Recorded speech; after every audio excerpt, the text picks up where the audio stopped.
A ver, pensemos en esto. ¿Y si gran parte del mundo digital que conocemos, desde las supercomputadoras más potentes hasta los celulares en nuestras manos, funcionara gracias al proyecto personal de un estudiante en Finlandia? Bueno, pues así es. Vamos a sumergirnos en la historia de cómo un simple pasatiempo, algo hecho casi por diversión, se convirtió en la base de la infraestructura tecnológica global. Para entender la dimensión de esta historia, empecemos con las propias palabras del creador allá por 1991. Linus Torvalds describió su proyecto con una humildad que, bueno, vista hoy, es casi cómica. Esta frase nos pone en contexto perfectamente. Estamos ante la historia de un revolucionario por accidente. Ahora, hagamos un salto al presente y contrastemos esa humildad con la realidad de hoy. Miren este gráfico. Es el dominio prácticamente absoluto de Linux en el mundo de la supercomputación, o sea, el pilar de la ciencia y la investigación avanzada. Aquel pasatiempo hoy es el motor indiscutible de la computación más potente del planeta. Ok, entremos de lleno. Hablemos de la persona detrás de todo este código. En esta primera parte vamos a explorar por qué se le conoce como el revolucionario accidental.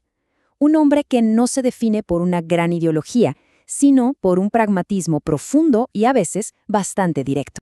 Nacido en Helsinki, Torvalds era solo un estudiante de maestría cuando todo esto arrancó. Y es interesante ver cómo su propia biografía refleja la evolución del proyecto. Empezó en Finlandia, pero ahora tiene también la ciudadanía estadounidense, lo que de alguna manera ancla el liderazgo de Linux en el corazón de la industria tecnológica. Y el título de su autobiografía, bueno, lo dice todo, solo por diversión.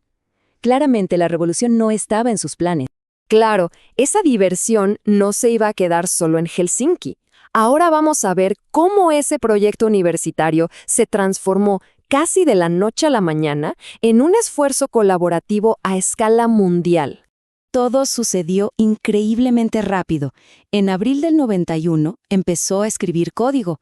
Para agosto ya estaba publicando un mensaje en Usenet, que era como un foro de internet de la época, pidiendo opiniones. Y para septiembre, ¡listo! La primera versión ya estaba disponible. Ese mensaje en Usenet fue la chispa. Fue la invitación abierta al mundo para que se sumara a colaborar. Ahora, un punto súper importante. ¿Qué es Linux exactamente? Es un kernel. La mejor forma de entenderlo es pensar en el motor de un auto. Es absolutamente esencial, ¿verdad? Pero nadie puede conducir solo el motor. Se necesita todo lo demás, el chasis, las ruedas, el volante, para tener un auto que funcione. El kernel es eso, el motor. Y aquí es donde la cosa se pone interesante. El motor de Torvalds, el kernel Linux, se combinó con el chasis y las ruedas que ya había construido el proyecto GNU. Ellos tenían casi todo un sistema operativo listo, pero les faltaba, justamente, un motor moderno. Juntos forman lo que técnicamente conocemos como GNU Linux. Y fíjense en este dato, el kernel es una parte sorprendentemente pequeña del código total, pero claro, es la pieza vital. Sin ese motor, nada se mueve. Pero la historia de Linux no termina con Linux. Años más tarde, una crisis tremenda en el proyecto lo obligó a crear su segunda obra maestra, una herramienta que hoy en día es sencillamente indispensable para cualquier desarrollador de software en el mundo. Este era el problemón que tenían en 2005. El sistema que usaban para controlar todas las versiones del código de Linux, de repente, ya no estaba disponible. Una crisis total. Imagínense coordinar a un ejército global de programadores sin la herramienta para hacerlo. La respuesta de Torvalds no fue buscar otra, fue crear la suya. Y acá viene lo más asombroso de todo. Torvalds escribió la primera versión funcional de Git en 10 días. ¡10! Parece imposible, pero como él mismo reconoció, no fue algo que se le ocurrió de la nada. Llevaba años pensando en cómo debería ser el sistema de control de versiones ideal, hecho a la medida de las necesidades de Linux. La genialidad de Git está en su diseño. No piensa en archivos, sino en contenido. Usa criptografía para asegurar que el historial del código no se pueda alterar sin que alguien se dé cuenta. Fue hecho a la medida del desarrollo masivo y descentralizado del kernel. Y justamente por eso revolucionó el desarrollo de software para todo el mundo. Y esa misma mentalidad, ese pragmatismo que lo llevó a crear Git, también marcó su filosofía. Así que pasemos de lo técnico a las decisiones de, digamos, gobernanza. Decisiones que definieron el futuro no solo de Linux, sino de toda la industria tecnológica. En un momento dado, Torvalds se enfrentó a una encrucijada. La licencia de software con la que se publicaba Linux iba a actualizarse, y la versión que él eligiera tendría consecuencias gigantescas. Era un momento clave.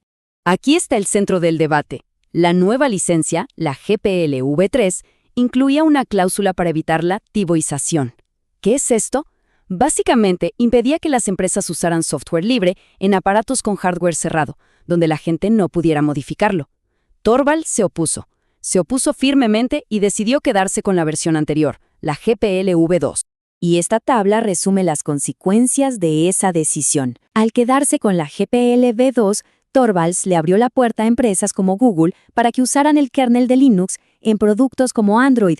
Si hubiera elegido la GPL-v3, es muy probable que el sistema operativo móvil más usado del mundo no existiera como lo conocemos hoy. Fue una decisión 100% pragmática. Se priorizó la adopción masiva por sobre la pureza ideológica.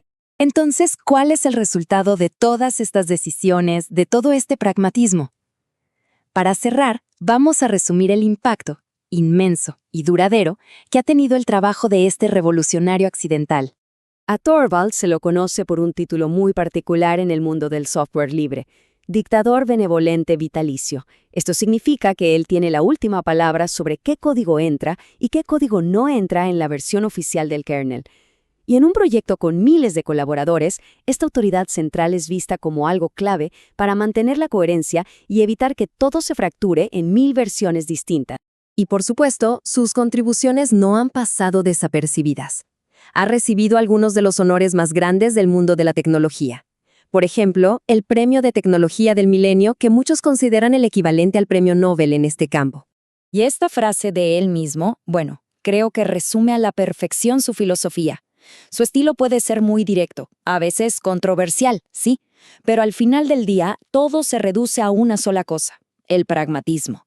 Lo que funciona, lo que resuelve el problema de la manera más eficiente, eso es lo que importa. La historia de Linus Torvalds nos deja con una pregunta muy potente. Todo esto empezó como un simple pasatiempo, pero gracias a la colaboración abierta y a un liderazgo increíblemente pragmático, se convirtió en una pieza fundamental de nuestro mundo. Y esto nos hace pensar, ¿cuál será la próxima gran idea que nazca así, de la simple curiosidad de una persona?